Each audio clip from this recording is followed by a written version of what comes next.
Buenos días, buenas tardes, Karina. En efecto, ha habido un grupo de parlamentarios que hemos suscrito esta propuesta y también hay otras propuestas de otros grupos parlamentarios. Creo que el FREPAP ha presentado una propuesta, si más no me equivoco, no sé, y creo que incluso, otros parlamentarios también han presentado propuestas al respecto, ¿no? Y bueno, para nosotros, digamos, la idea es que se pueda debatir el tema de una nueva constitución, digamos, desde diferentes ámbitos de la izquierda, y ya no solo de la izquierda, sino de diferentes ámbitos políticos, sectores, gremiales, de movimientos. Se está planteando la idea de debatir la constitución, de la posibilidad de una nueva constitución. Entonces, por eso nosotros hemos planteado un camino. Hay varios caminos, este es uno. Claro, digamos, el primer paso sería que el 11 de abril se pueda votar un referéndum junto con las elecciones, para que no haya un gasto mayor.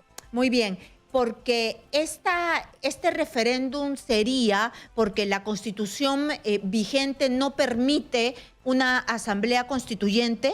¿Ese es el motivo del referéndum? La Constitución vigente no permite cambios a la Constitución. O sea, digamos, no permite un cambio completo de la Constitución. Entonces, lo que se tiene que hacer, hay varios caminos, ¿no? En la mañana estuve conversando con el doctor Francisco Eguiguren, que es un especialista en Derecho Constitucional, y él, por ejemplo, plantea que en lugar de proponer de frente un referéndum, se pueda proponer una reforma del artículo 206 de la Constitución para agregar un párrafo en el que se plantee, digamos, un referéndum, o sea, que la Constitución misma tenga en el artículo 206 un párrafo que incluya un cambio de la misma Constitución a partir de un referéndum, y proponer un transitorio para que ese referéndum se produzca el 11 de abril, ¿no? Entonces, bueno, este es otro camino, digamos, ¿no? Pero, digamos, el grave problema es que sí, la Constitución no prevé un cambio completo constitucional.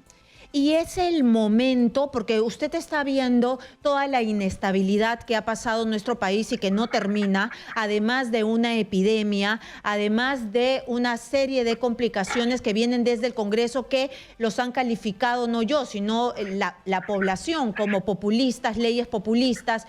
¿Esto no genera, viniendo de este Congreso, más inestabilidad? Yo no creo eso. Más bien, lo que yo pienso es que, digamos, si se da una posibilidad de una asamblea constituyente, pienso que a la asamblea constituyente no solamente deben de participar los partidos políticos, sino también tienen que participar los gremios, también tienen que participar los colegios profesionales. O sea, que la participación en una redacción de una nueva Carta Magna no esté limitada solo a los partidos, porque ya vemos que los partidos son un desastre.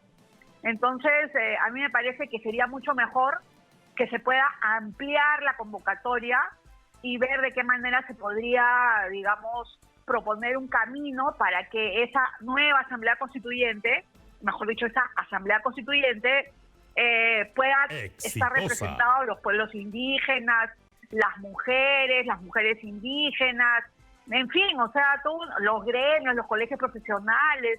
En fin, o sea, que haya una participación mucho más amplia que la participación de los partidos. Yo ayer estaba escuchando... Están en colapso, ¿no? Sí, yo ayer estaba escuchando a la presidenta del Congreso, Mirta Vázquez, que decía que este proyecto le pedía al presidente Sagasti que convoque a un referéndum. Y cuando se le repreguntaba si habían conversaciones, si habían visto la posición del Ejecutivo referente a esto, no habían hecho ningún tipo de conversación ni coordinación con Palacio de Gobierno, el Ejecutivo, con los que tengan que ver con este tema. Bueno, yo sé que la posición de Francisco, o sea, digamos, de antes de que sea presidente, era de que no estaba de acuerdo con un cambio constitucional, ¿no? No sé, a la luz de la crisis que ha sucedido digamos, en el mes de noviembre, qué pensará ahora, ¿no? Ahora, sobre si es el momento o no es el momento, a ver, en todo cambio de Carta Magna, el cambio de una Carta Magna, ¿qué implica? Implica un cambio de la percepción de nación. ¿Por qué la Carta Magna del 93 ya es insuficiente para percibirnos como nación? Y nosotros por eso estamos proponiendo una constitución del bicentenario, para que, digamos, pensemos en una nación, en un futuro que sea más incluyente, que no sea discriminadora, etcétera, ¿no? Entonces, por eso yo lo comentaba, Karina, de que me parecía que no puede limitarse a los partidos políticos, tiene que ampliarse mucho más, en primer lugar. En segundo lugar, para que se dé un momento constituyente, según todos los teóricos políticos, se tiene que haber dado previamente un momento destituyente. Y ese momento destituyente ya se ha dado en nuestro país. Ese momento destituyente ha estado cristalizado en las movilizaciones del 10, 12, 14 de noviembre y en medio de la pandemia. Entonces, pienso yo que sí es el momento para pensar en una nueva nación peruana, en una nueva posibilidad de nación, con una ampliación en relación con derechos, con muchos derechos que no están incluidos en la Constitución del 93 y, por supuesto, con diferentes propuestas de cambio. Cuando se nos pregunta a nosotros, que somos de izquierda, siempre la pregunta es sobre el capítulo económico. Por supuesto, nosotros consideramos que debe haber un cambio en el capítulo económico y eso no implica la estatización de todo, ni nada por el estilo. Pero también, personalmente, yo pienso que debe haber un cambio en cómo se está pensando, digamos, en el futuro de lo que implica un país pluridiverso y sobre todo con tanta posibilidad, digamos, medioambiental. Y cómo vamos a proteger nuestra Amazonía, cómo vamos a proteger nuestro medio ambiente, etcétera. Y eso a mí me parece que es un tema fundamental. Yo lo que logro entender es que se necesita un cambio de constitución, según ustedes, hay que arreglar o poner lo que no dice, pero también se podrá rescatar y no echar a la basura lo que ha servido. Por supuesto, o sea, en verdad las constituciones tienen que rescatar, digamos, las propuestas básicas de lo que implica la separación de poderes, etcétera, muchos elementos, incluyendo los elementos también, digamos, ciertas propuestas que han estado en el capítulo económico de la Constitución del 93, ¿no? Claro, a mí que lo que han me ayudado parece es a crecer. Claro, pero acá se presenta un problema, porque usted nos dice que en realidad, claro, para una asamblea constituyente hay que abrir el abanico y que entre pues la sociedad civil, los catedráticos, el tema de que todos estén representados, como usted bien lo ha mencionado. Pero ¿cómo hacemos para separar? Es decir, ¿cómo hacemos para que no se infiltre gente que está metida en temas de corrupción, partidos que tienen gente corrupta, esta política de siempre y políticos que solamente quieren agua para su molino? ¿Cómo se puede hacer? ¿O solamente depende del voto popular y nosotros tenemos que aprender a votar bien y sabemos que votamos mal?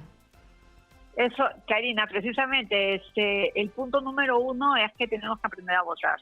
Tenemos que pasar por un cernidor a todos los políticos, a todos nosotros, porque nosotros además cuando entramos a candidatear, nosotros tenemos que dar una declaración jurada y ahí, o sea, se puede tener acceso a qué es lo que hemos hecho en nuestra vida, ¿no?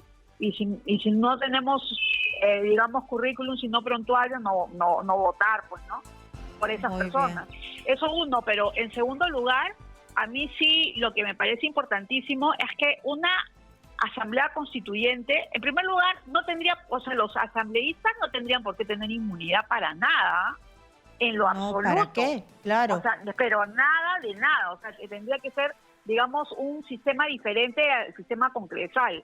Eso uno. Y en segundo lugar, Karina, más allá de que puedan estar representadas múltiples sectores de la sociedad, lo que se requiere es que esos asambleístas bajen a la realidad y para eso se requiere una metodología muy específica y ahora hay mucha gente que está muy capacitada para eso, para bajar, como nosotros decimos, bajar a las bases.